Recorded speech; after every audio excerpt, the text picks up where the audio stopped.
कीमती रत्न के व्यापारी मनसुख लाल के दो बेटे थे, जिनका नाम ललित और दीप था। ललित को दौलत और रुतबे का बहुत घमंड था, जहां दूसरी तरफ दीप एक शरीफ और सुलझा हुआ इंसान था। घमंड के साथ साथ ललित में ईर्ष्या और बेईमानी जैसे अवगुण भी थे। समय के साथ साथ मनसुख लाल की उम्र बढ़ती जा रही थी। ऐसे में उनके दोनों बेटों ने कारोबार में पिता का अधिक से अधिक हाथ बटाना शुरू कर दिया था। कुछ समय के पश्चात मनसुख लाल चल बसे और कारोबार का पूरा भार ललित और दीप के कंधों पर आ गया।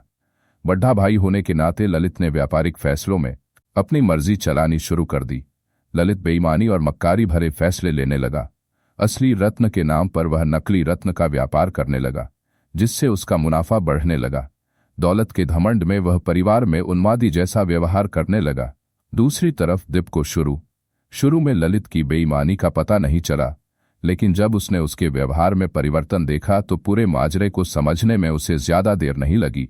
उसने ललित को समझाने और सही रास्ते पर लाने की कोशिश भी की, परंतु वह नाकाम रहा। उलटे ललित दीप से खफा हो गया और व्यापार में बंटवारे का बहाना ढूंढने लगा। बंटवारे में भी उसने बेईमानी की साजिश रची। दीप के हिस्से के व्यापार पर भी वह कब्जा कर बैठा।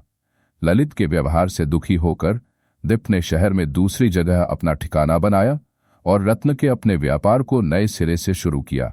ईमानदारी की नींव पर शुरू हुआ दीप का व्यापार जल्दी ही चल पड़ा। एक तरफ जहां दीप की ख्याति देश और विदेश में बढ़ने लगी, वहीं दूसरी तरफ ललित की करतूतों की पोल खुलने लगी। नकली रत्न के व्यापार के कारण रत्न बाजार में ललित की साख को जोरदार धक्का लगा और उसके व्यापार का दायरा सिमटने लगा। अतः नौबत यहां तक आ गई कि ललित को धन के अभाव में अपना घर, दुकान, सामान तक बेचना पड़ गई। जल्द ही ललित के हाथ से सब कुछ निकल गया और वह परिवार सहित सड़क पर आ गया। अब ललित को अपने किए पर पछतावा हो रहा था, परंतु उसकी तकदीर ने जो खेल खेला था उससे आसानी से पीछे आना उसके लिए संभव नहीं था। दूसरी तरफ दीप अपनी ईमानदारी और मेहनत की बदौलत रंग से राजा बन गया था। जब ललित की बदहाली की खबर दीप को पड़ी तो उसे बड़ा दुख हुआ। पुरानी बातों को भूलकर वह भागा अपने बड़े भाई ललित के पास पहुंचा और ललित के लाख मना करने के बावजूद भी उसे परिवार सहित पास ले आया। दोस्तों, मुझे उम्मीद है कि आपको मेरी ये प्रेरणादायक कहानी आपके जीवन में सफल बनाने में काम आएगी।